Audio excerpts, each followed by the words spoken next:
Katie Price and her children were recovering tonight after being terrorized by a carjacking gang in South Africa. Katie, 39, told friends she feared for the lives of Princess, 10, and Junior, 12, who were thrown about by the thugs.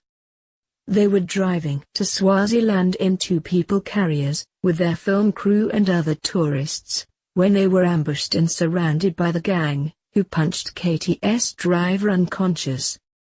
A source said, Katie was terrified and frantically worried for her little ones. This was a horrific ordeal. Every mum's worst nightmare.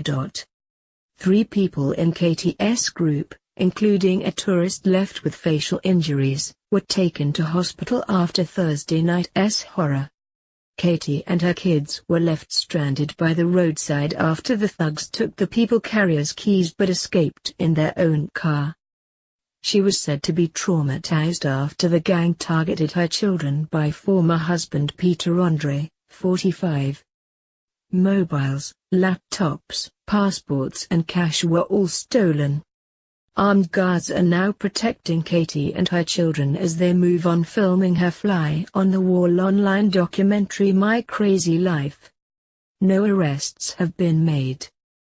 There were 19,016 murders in South Africa last year, making it the 8th most violent country in the world.